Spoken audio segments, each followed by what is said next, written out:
Quer entender o caso Queiroz de uma forma simples, objetiva e imparcial? Assiste esse vídeo até o final. Mas olha só, se inscreve no canal, acho que fica aqui, ó. Se inscreve, é só clicar. Clica aí, beleza?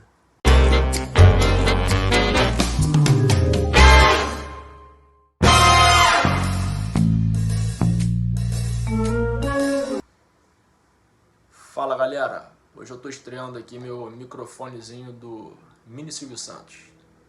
Vamos ver se o som fica melhor aí. Vamos ser objetivos aqui, vamos falar sobre o caso Queiroz. O COAF é um órgão do governo que é ligado ao Ministério da Fazenda e ele tem a missão de verificar as transações financeiras, minha, sua, de todo mundo. Imagine que você tem aí 30 mil reais no seu banco. Deixa eu ligar a telinha aqui, que é para você ver o logo do site aí. Então imagina o seguinte, que você tenha 30 mil reais e você queira sacar. Você quer pegar esse dinheiro e quer botar embaixo da tua cama. Estava no banco, você quer tirar. Quando você for ao banco, você tem que dizer o porquê você está tirando aquele dinheiro. Você pode dizer, é porque eu quero botar embaixo da minha cama. Vai estar registrado lá. Então, o COAF ele vai verificar todas as transações financeiras feitas por mim, por você, por todos nós. Certo? O que tem a ver o COAF com o caso Fabrício Queiroz?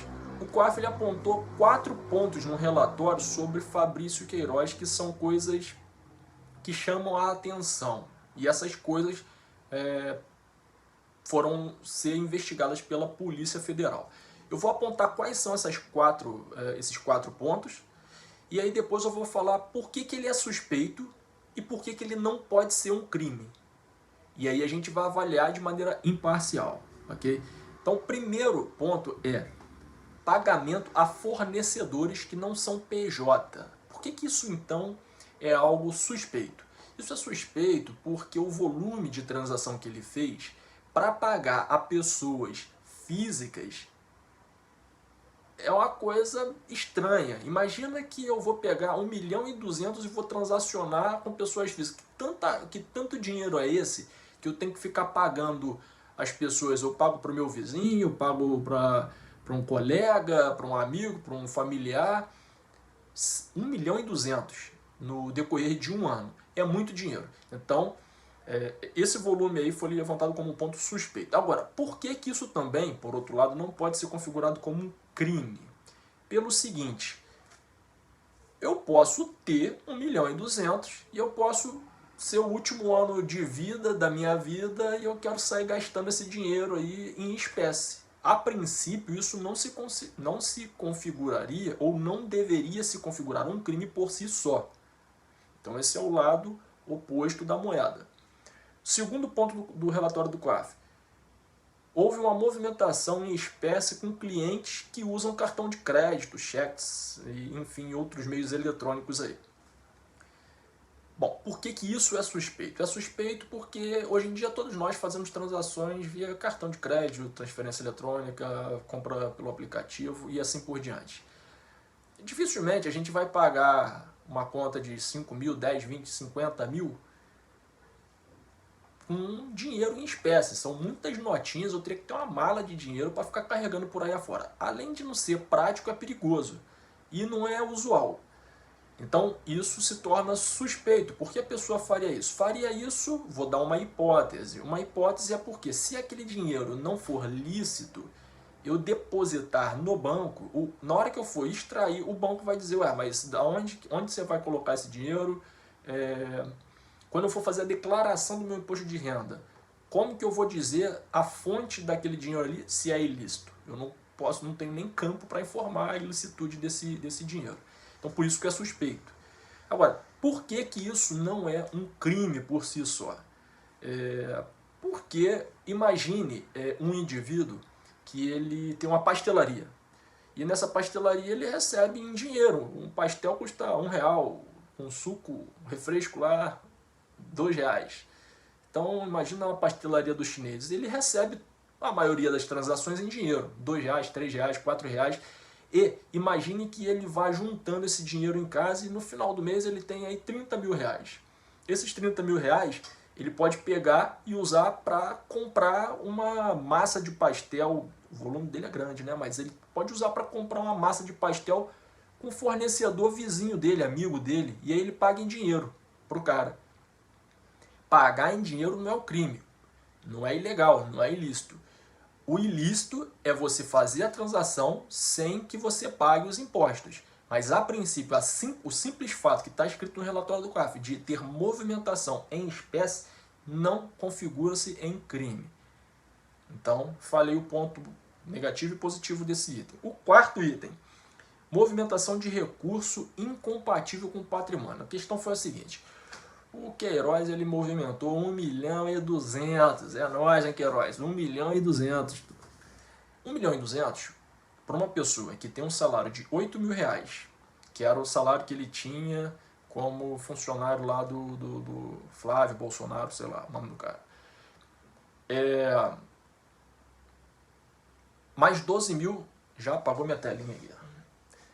Mais 12 mil que ele recebia, parece que porque ele era um cara da polícia, aposentado. Até aí tudo bem, ele tinha um rendimento de 20 mil, razoável, né? Um bom dinheiro por mês. O que leva a gente à conclusão que ele recebia uns 250 a 300 mil reais por ano. Daí ele faz uma movimentação de 1.200.000, o COAF é acionado, chama a atenção do COAF, certo? Mas isso é suspeito.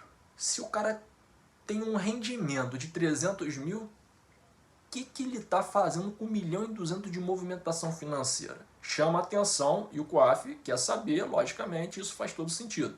Por outro lado, não se pode condenar o indivíduo porque ele fez uma transação 3, 4 vezes o rendimento anual dele. Pelo seguinte, imagine o caso. O indivíduo ganha 100 mil por ano. E de repente ele passa aí a vida dele inteira, 30 anos de vida, junta e ele tem 1 milhão. E ele pega esse 1 milhão e compra uma casa. A transação dessa casa por si só já foi de 1 milhão, embora o rendimento dele anual seja de 100 mil. Agora imagina que ele pegue essa casa que ele comprou numa oportunidade, e aí ele vai vender essa casa por 1.200.000 para ganhar 200 mil de lucro. O que é possível, ainda mais sendo um cara influente, que conhece muitas pessoas, o cara é amigo do presidente. Ele pode ter feito isso e fez uma... Não foi o caso, vejam o que eu estou dizendo. Estou fazendo apenas uma alusão de algo que poderia ter ocorrido. E por isso não se pode condená-lo pelo simples fato da movimentação ter sido maior do que o valor que ele ganha anualmente. Então esse é o terceiro ponto, lado positivo e negativo do ponto. Quarto ponto, esse quarto ponto aqui é interessante. Os depósitos que ocorriam na conta dele davam-se sempre no dia do vencimento do salário lá do pessoal da Câmara, lá da LERJ, lá dos deputados. Bom, antes de falar desse, essa questão aí de rachadinha, que tanto se fala, consiste no seguinte: um político qualquer, ele tem autonomia para indicar pessoas para trabalhar com ele, pessoas de confiança dele. É como se você tivesse uma lojinha sua e você quer contratar. Você indica a pessoa que vai trabalhar contigo, certo? O político é a mesma coisa. Um deputado ele precisa de uma série de informações, ele precisa de delegar muitas tarefas, então ele precisa de pessoas. E essas pessoas precisam ser de confiança. Por isso, não é um concurso público. Bom, a princípio é essa a explicação.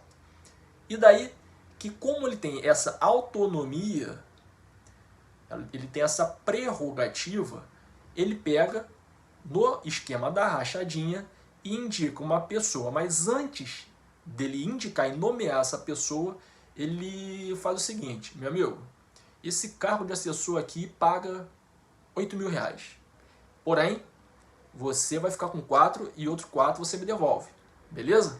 Se a pessoa concordar, ótimo, tá feito o esquema.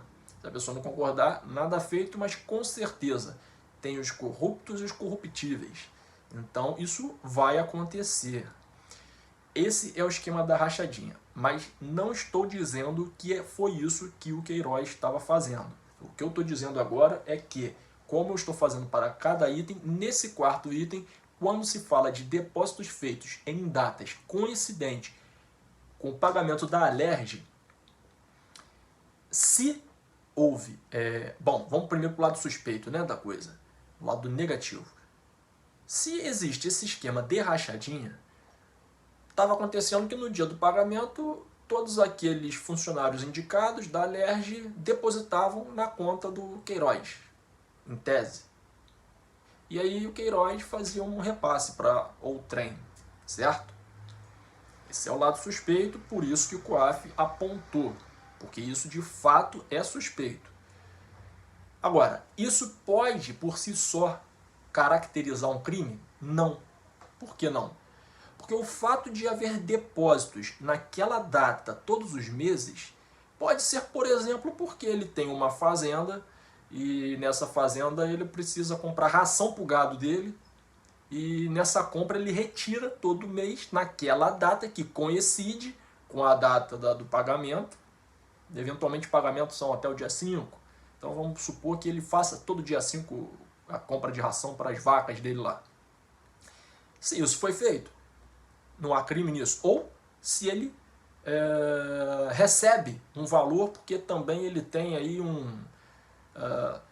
pode ser o mesmo exemplo da fazenda. Ele, todo dia 5, ele fornece leite.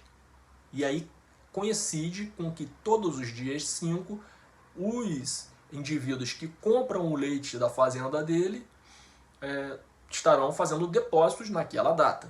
Então, isso é uma coisa que pode acontecer. Fechou. São esses 4 itens, a gente agora precisa avaliar.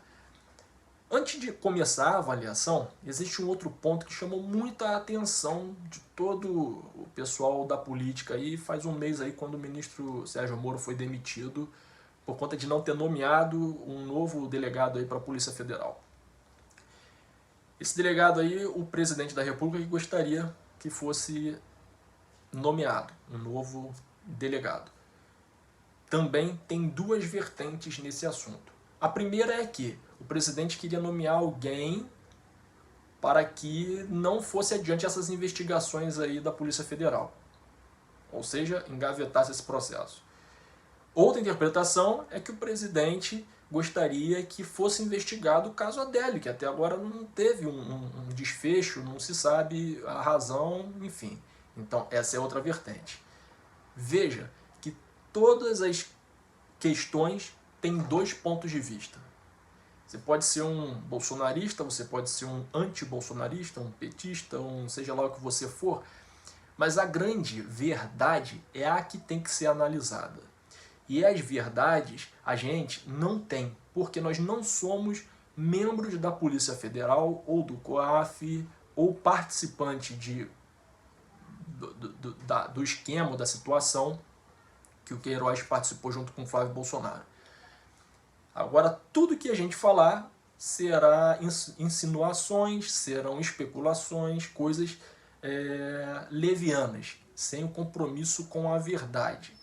Então, a grande questão que eu quero tocar é que enquanto a gente não souber do que se trata todas essas questões aí, tudo que ouvir, as piadas, os ataques, as defesas, as explicações sem argumentações, tudo isso são especulações. E se a gente ficar vivendo de especulação, o mundo vai ser um transtorno total. Mas e daí? O que isso tudo tem a ver com o que a gente fala aqui? Tudo isso tem a ver com que nós temos uma grande função agora. Nós não conhecemos a verdade, não fazemos parte da investigação, mas nós temos a maior das ferramentas, no momento que apaga a minha tela novamente, que é a oração, o clamor a Deus pelo nosso país. Se a gente não está fazendo isso, a única ferramenta e a mais importante ferramenta que nós temos não está sendo usada. E aí nós corremos o risco de afundar junto com o navio. Então, o que eu gostaria de passar é que, seja no caso Queiroz, seja no caso da troca de ministros, seja no caso que for, nós, como um país, antes de mais nada, predominantemente cristão, devemos clamar a Deus para que abençoe a nossa nação e que todos esses casos aí sejam resolvidos da melhor maneira possível, com a maior justiça possível. Beleza? Valeu!